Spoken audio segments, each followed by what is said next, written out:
jërëjëf président am na solo avec li mu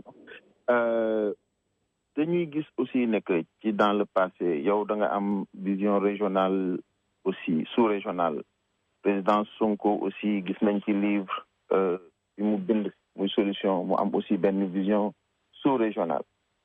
est-ce que 8 pôles économiques yooyu dañuy contradire ou bien est-ce que dañuy dëgëral vision sous-régionale boobu boo gisee ñun suñu koom-koom ak Guinée ak Gambie et cetera ak la sous-région est-ce que 8 pôles yi dañ koy dëgëral wala dañ koy oyofal lan mooy sa vision ANT sur la politique économique sous-régionale par rapport à ces 8 pôles économiques. Voilà loolu question bu am solo la xam nga li gën a mandargal agenda national de transformation mooy dañu jël exemple guy boo xam ne ren gi mooy bonne gouvernance ak engagement africain maanaam doxalin boo xam ne bii dafa mucc ayib ba pare sukkandiku ci bokk ci lépp lu ñuy def di ko lëkkaloo ak sunu mbokk Afrique yi rawatina ñi nga xam ne ñun ñoo bokk sowu jant loolu dafay wane ne am nañu conscience que réew yi kenn mënu ci développement bu durable bu yàgg bu sax te lëkkaloo ak réew yi nga dendal ngeen boole seen potentiel ni ñu jëlee pôles yi jël potentiel li ñu am ñu développé ko noonu la ñu war a jëlee sous région bi ku nekk li nga am nga indi ko ñu développé ko boo xoolee ne dëkk bu mel ni bauxite dëkk bu mel ni Guinée li mu am ci bauxite kenn xamul nu mu toll ci réserve yi ëpp ci monde bi la bokk bauxite benn xeetu xeer la boo xam ne bii moom la ñuy defaree aluminium buñ ko jëlee togg ko ba mun nañ ci toog def aluminium mais boo amee aluminium bu dul jeex mais soowee nga sa forêt yëpp dootoo fa nekk di dagg ay garab di def ay porte en bois dootoo def dara di nga am aussi matière première boo xam ne bii di nga ko mën a utiliser pour industrie automobile di nga mën a développer sa bopp industrie automobile maa ngi dégg Aboubacar Tissoko di ko wax industrie automobile oto boo gis rek am na plus de milliers de corps de métier yu fa nekk yoo xam ne yi boo ko amee mën nga ko développer donc loolu moom mooy attachement engagement africain c'est très important boo jëlee fer bi ñu am Falémé ñun ak fer bi nga xam ne am nañ ko ci yeneen dëkk yi mel ni Guinée-Bissau mais boo ko booleeg énergie bi ñu am ñun gaz bi ñu am mais c'est fini am nga fer boo xam ne lu la neex mën nga ko def mën nga ci liggéey mën nga ko exporter boo jëlee pétrole bi même chose dérivé pétrole yi mën nga ci am ay nafta dem defar ay caoutchouc defar ay lunette defar lu nekk li ñuy defaree caoutchouc yëpp ay pneu yëpp fa lañ koy defaree donc intégration boobu dafa am solo moom la ñu daan naxee souvent dañ daan fexe ba ku nekk di demal sa bopp foog ne mën nga rëcc te bu ñu booloo li ñu am ci lay gën a gaaw ci la ñuy roppi ñëpp moo tax vision sous-régionale boobu képp ko am vision ne da ngay transformer sa dëkk te boole woo ci loolu ça veut dire que da nga bàyyi essentiel donc ci reen bi loolu c'est fondamental vision africaine ñun nag concept et puis ci wàllu monnaie aussi levier monétaire bi dafa nekk levier de développement bu am solo mais ci suñu conception monnaie bi da nga ko war a développer sous-régional bu ñu demee nag ba gis ne sous-région bi liggéey ñu li ñu war a liggéey pour que monnaie ñu mun a am suñu monnaie commune comme niñ ko prévoir et évidemment réew mu nekk mën nga jël sa responsabilité mais fi mu toll nii am na agenda bu nit ñi taxawal ci wàllu monnaie moom la ñuy topp buñ ko toppee ba fu ñu mën a yem ñu xam ne bu fekkee daf ñu nar a tabel ñu utal suñu bopp suñu solution donc loolu dafa am solo trop approche intégration africaine ku ci nekk nag mën nga am noo ko boole intégration mën na dem ba nekk fédération par exemple man ci sama téere bi ma tuddee construire le Sénégal du futur maanaam tabax Sénégal u ëllëg dama ci gis ci chapitre 9 bi dama ci développer affaire u fédération de l'Atlantique Ouest boo xam ne dafay boole Guinée-Bissau ak Guinée-Conakry boole Gambie ak Sénégal ñu def première fédération boo xam ne bii ku nekk di nga am sa souveraineté bopp mais dafa am ay compétences yoo xam ne bii état fédéral bi moo koy am compétence yoo xam ne yi état fédéré yi ñu mun a boole suñu liggéey boole suñu monnaie liggéey créer des emplois développer tourisme yi boo xoolee tourisme Casamance ak Guinée-Bissau boo ko boolee day gën a développer tourisme donc loolu yëpp ay waxtaan la yoo xam ne yi dafa am solo mais sóoraale ko ci reenu projet bi loolu dafa am solo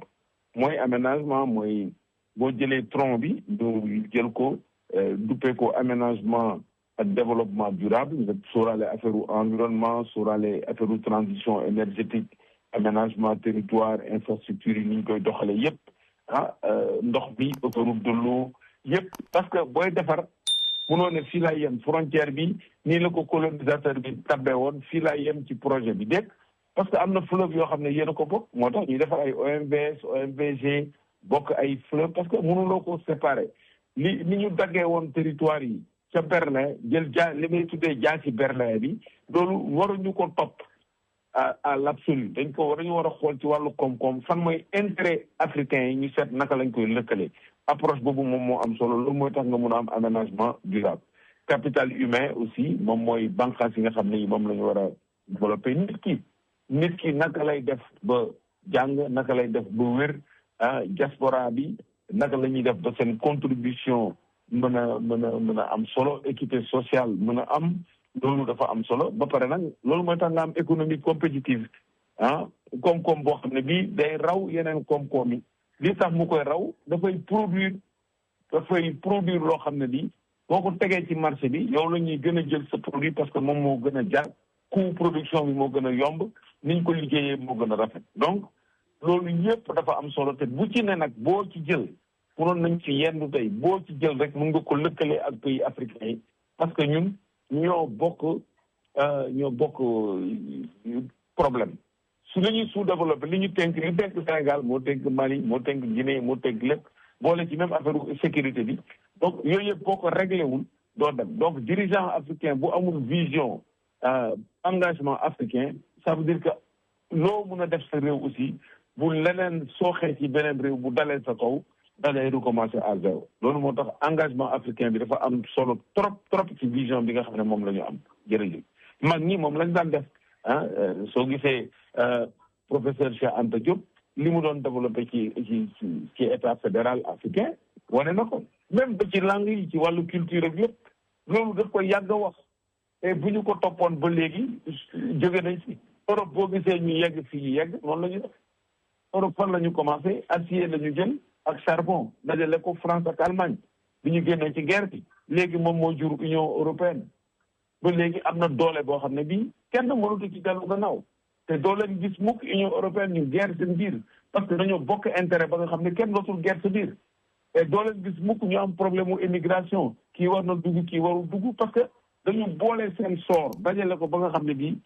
ku yàq rek ku bàyyi rek sa bopp nga trahir ku yàq rek sa bopp nga yàqal donc loolu moom mooy intégration bu solide loolu la Afrique war a def ñoom dañ ko def ba pare xañ ñu ko ñoom ñoo nañ def seen politique agricole commune dajale yëpp ba développer seen réew am seen monnaie am seen lépp ñun nag Afrique ñu jël dajale ñu daggate boo xam ne bii ku nekk da nga foog ne yaa mën sa morom ñu nekk di xeexaat de suñu biir di werante di perdre du temps donc intégration africaine dafa nekk loo xam ne dafa am solo lool ci wàllu développement durable jërëjëf. merci président vraiment leer na nañ intégration africaine boobu ku xam sa livre construire le Sénégal du futur li nga gis ni nga ci développé li ñu naan fédération Atlantique Ouest bi industrialiste yi di wax di ko tuddee la pollinisation croisée des industries industrie bu ñu boolee seen bopp dañuy juraat yeneen emploi yoo xam ne ci croisement boobu lay jógee vraiment nga développé ko tel yi dal lool sur la vision vraiment de Sénégal 2050 ak l'ANT mais ñu del siwaat ci sa détracteurs yi si seen détracteurs yi ñu dellu ci image guy gi bi nga xam ne nii moom mooy image bi reflété l'ANT ci suuf ñu am ce qu'on appelle wax nga ko léegi la souveraineté économique moom mooy racine yi banqaas yi nekk compétitivité internationale mais détracteurs yi dañ naan ñaar yooyu dañoo am contradiction parce que dañu naan souvent ci li ñuy wax ñu ne boo amee souveraineté compétitivité internationale mënuloo am souveraineté économique maanaam dañ naan par exemple di yow yaay wax ne que prix engrais bi tel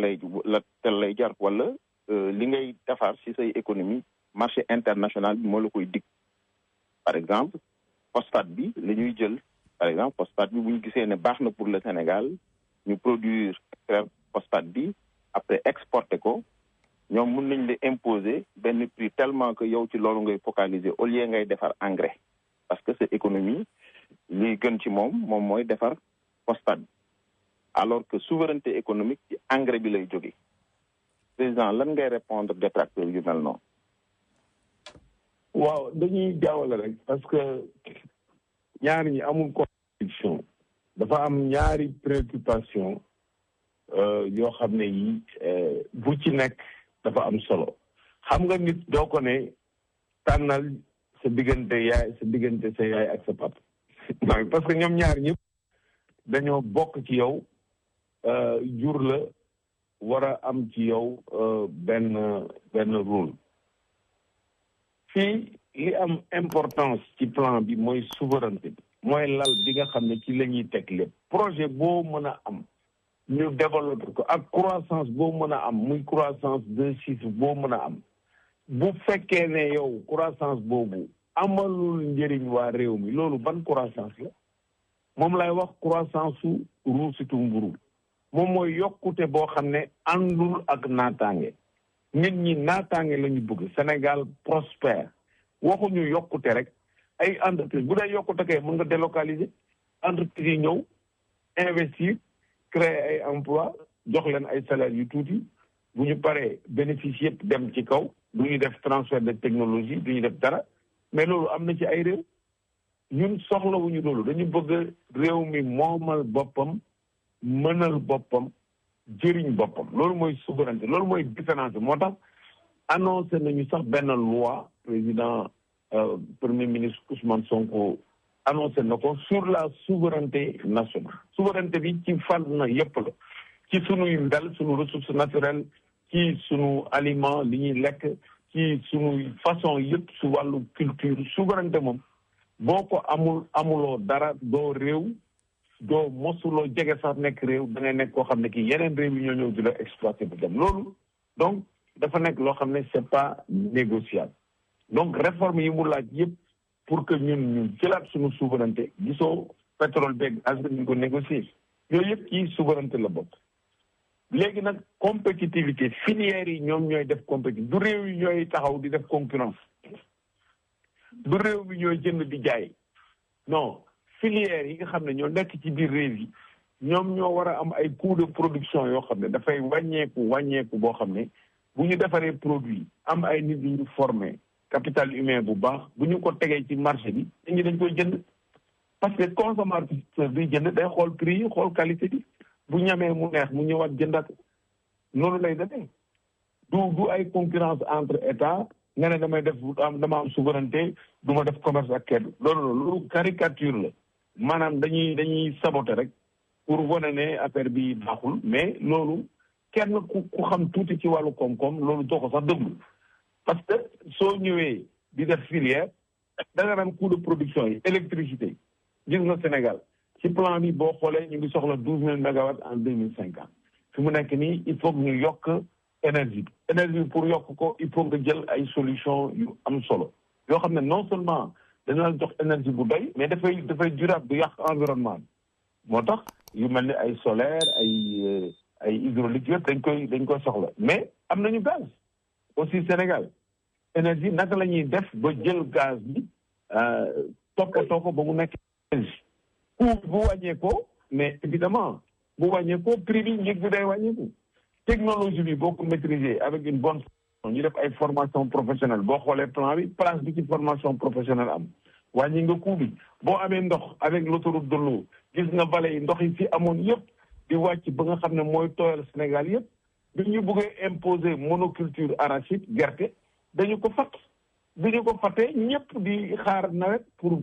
jënd gerte pour ji gerte tubaab bi jënd ko dem yóbbu ko ci ay usine dellu si jaay ñu diwlin bi mais loolu moom ak njaam benn la donc loolu yëpp pour dindi ko il faut nga wàññi coût de production yi diversifier am ndox numérique bi avec l'intelligence artificielle yi fi xew digitalisation réforme yi nga war a def ci administration réforme yi nga def pour lutter contre la corruption luubal yi nag ngay fexe ba dootul am parce que loolu moom mooy jàq réew kay dañuy jël ay milliards et milliards di ko rawale bàyyi seen réew kenn du ko développé donc yooyu yëpp dafa am solo compétitivité environnement entreprise yi privé yi aussi pour ñu mun a ñëw ci réew mi il faut que justice bi nekk justice boo xam ne dina àtte nit ñi ci yoon loolu mooy réforme yi ñu war a def noonu la ñuy développé réew développer sa justice développer formation nit ñi en tourisme nga mën a yaatu nit ñi dugg loolu mooy tax nga am produit yoo xam ne day compétitif au niveau international loolu mënul yàq sa souveraineté moom sa bopp ba pare say produit nga def seen promotion yu mën a dem dëkk réew nga def sa promotion dëkk ba nit ñi mën fee ñëw loolu amul benn contradiction ñaar yooyu yu mën a ànd dañuy complément dañuy mottali ku nekk da ngay mottali sa morom loolu laa ci bëggoon a tontu. jërëjëf président kontaan nañ lool. may gaa yaa ngi woote nag partout de New York. donc may delloo lenge yi à El Hadj auditeurs yi di la remercier président. je pense xel yi dal nañu bi ñu déggee vraiment ni nga décliner l'agenda national de transformation. Merci El Hadj. Merci beaucoup président Boubacar Camara balaa muy dem rek dama ko bëgg laaj en 1 minute nan la jàngatee suñu président bu bees bi di président Donald Trump mi nga xam ne nii day am yaakaar ne bu baax du liggéey ak Afrique wante war nañ mën a am yaakaar ni ñu gisee Sénégal bu ñu xoolee ku mel ne moom lan la ci xala dal président. waaw xam nga li ma wax sànq rek nit moom boo bëggee xam lan nga mën a am ci moom yaakaar da ngay xool fi mu jógee ak fi mu jaar. waaw soo gisee dirigeant actuel yi nga xam ne ñoo nekk Sénégal fi ñu jógee. dañu nekk ay doomu Sénégal yoo xam ne dañu yeewu ci condition modeste comme ñëpp. d'accord jàng école ci école publique def ay concours bokk ci administration liggéey ci gis naka la politiciens yi di yàqee réew mi ñu fippu dem opposition mu yàqal leen lu bare. am na si ñoo xam ne dàq nañ leen ku mel ni Ousmane Sonko liggéey ak lépp. ku mel ni président Diomaye Diakhar Faye ñëpp gis nañu fi mu jógee. di njaga ñaaw ak fi mu jaar ba yegsi di liggéey ba toll fii mu toll donc ñu def discours boo xam ne moo tax nañu jóg taxaw la donc ñoom dañ leen sas. keroog maa ngi ciy waxtaan ak président Ousmane Sonko mu ne bu gisee nit ñi ni ñu ko toppee ak yëpp moom li muy xalaat mooy sas gi ñu ko sas. et loolu moo am solo. sas responsabilité boobu mooy nga am conscience de ta responsabilité. dirigeant politique yu bare en Afrique loolu mooy seen problème ñoom bu ñu amee nguur